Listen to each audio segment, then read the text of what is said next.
Welcome back, Patriots. Welcome back to Sons of Liberty 1773. I'm your host, Bill Bailey, who will be channeling the patriotism of America's founding fathers.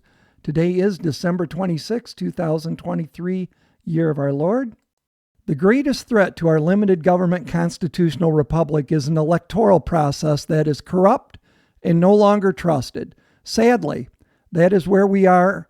In 2020, the presidential election was rigged, and the American people were robbed of their sacred votes and their obvious winner for president, Donald J. Trump. It's clear that America has been on the road to ruin ever since. The left used the Beijing bioweapon as a tool to do away with checks and balances in our electoral process. Voter rolls were wildly inflated. Chain of custody protections to ensure only legal voters cast legal votes was done away with. Massive mail-in ballot and ballot harvesting campaigns were organized in swing states. Ballot drop boxes to dump thousands of questionable ballots were placed strategically in cities of swing states. At this point, our once revered electoral process had been poisoned. Voting machines are no longer simple calculators to add votes, but are complex computer systems with hidden software that can manipulate election results and can be remotely accessed via the internet. Voting machines can and do transfer real-time data on election results to shady entities that can then use the data to manipulate and backfill the results. Complex internet algorithms help Democrat candidates gain voters while doing the opposite to Republican candidates by stopping their campaign ads from being seen by likely voters.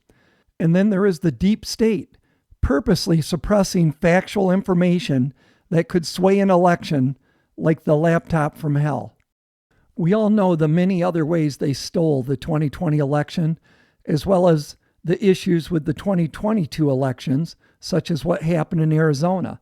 There have been many books written about the big steal, such as these three I'm holding here, for instance. The 2020 Coup by Patrick Colbeck. Stealing Your Vote, a great book by Christina Bobb. And I've just started reading this one, The Parallel Election by Leah Hopes and Gregory Stenstrom. Stalin once said, "I consider it completely unimportant who in the party will vote or how, but what is extraordinarily important is this: who will count the votes and how." Not only did the Democrats pull off a coup in 2020, they're preparing to do it again. Michigan's Secretary of State, Jocelyn Benson, just penned this article for the Daily Beast. She writes, "I'm Michigan's chief election official. Trump's still a threat to democracy, so let's be prepared. The new report about Trump's attempt to interfere with my state's election certification doesn't surprise me. We must stay vigilant over the danger he'll bring in 2024. And here's where Jocelyn Benson closes her op-ed piece. "We must be ready. We learned our lessons from 2020. Our successes in 2022 were clear proof of that. We have our strategy too, making sure every citizen's voice is heard and every vote is counted. As we head into 2024, we will be on the alert in every precinct and every district across the state, empowering every citizen with the truth and facts they need to have confidence in their vote, their voices, and our elections. And no matter what we face, I know we will ensure that an attempt like Trump's in 2020 to overturn the election will never succeed." Jocelyn Benson is Michigan's 43rd Secretary of State. Just a quick reminder of what happened in Antrim County. Okay. November 3rd, 2020. 16,047 votes cast. 7,769 for Biden. 4,509 for Trump. 2 days later, November 5th. Same county, folks. Same ballots. 18,059 votes cast.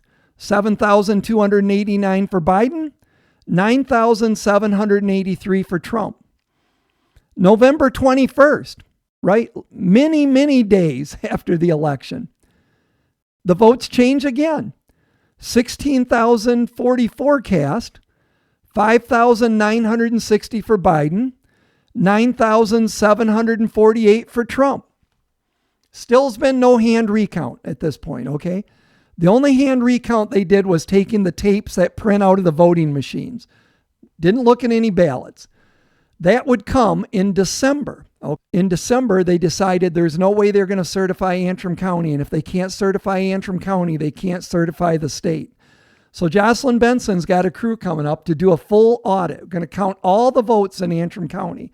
But at the last minute, they changed, and believe me, they thought they had the numbers squared away to where they would count and the numbers would come out accurate. They didn't, okay? But at the last minute, they said, no, we're not going to count everything. We're just going to hand count the presidential votes, which they did. So this is from right after that. It says, today's full audit in Antrim County, and this is from the Secretary of State's site, by the way, folks. Today's full audit in Antrim County confirmed the truth and affirmed the facts. Dominion's voting machines accurately tabulated. Remember these words here. Affirm the facts. Dominion's voting machines accurately tabulated the votes cast for president in Antrim County, said Secretary of State Jocelyn Benson.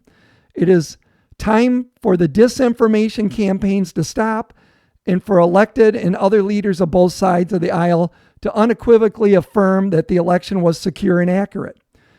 In the hand-tallied totals, when compared with the machine tabulators and certified results, the net difference, now listen, she just said that the machines were right? Now what, a couple lines down, when compared with the machines tabulated and certified results, the net difference was only 12 votes out of the 15,718 total votes cast, okay? Number one, the machines only allowed an error rate of 1 out of 250,000 votes, okay? She just found 12 more errors out of 15,718 votes.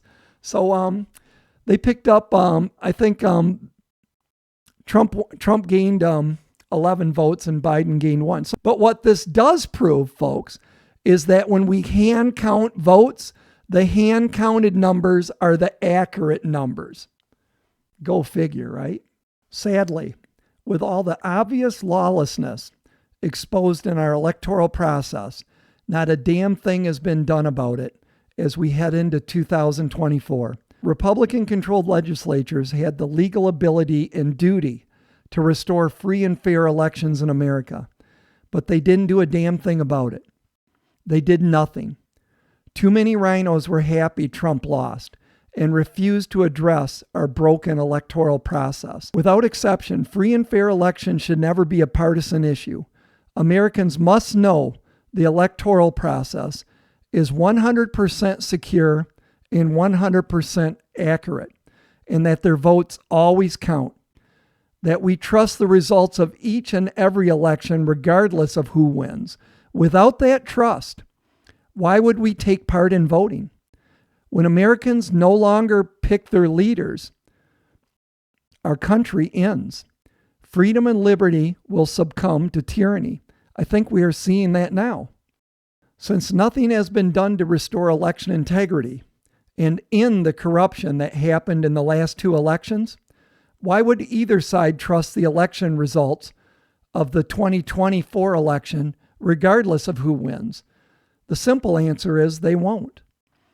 So if our politicians don't want to see our country torn apart further, or very possibly engaged in an actual civil war, they had better take this issue seriously and do something about it, and do it now. This isn't a complex issue to remedy, nor is it a problem costing billions to rectify. It's actually a simple fix costing little money. All they have to do is go back to how America ran honest and secure elections for over 200 years.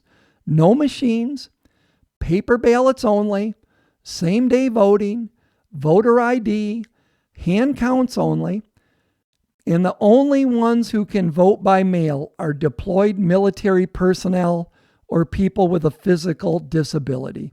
That is it. Fixed.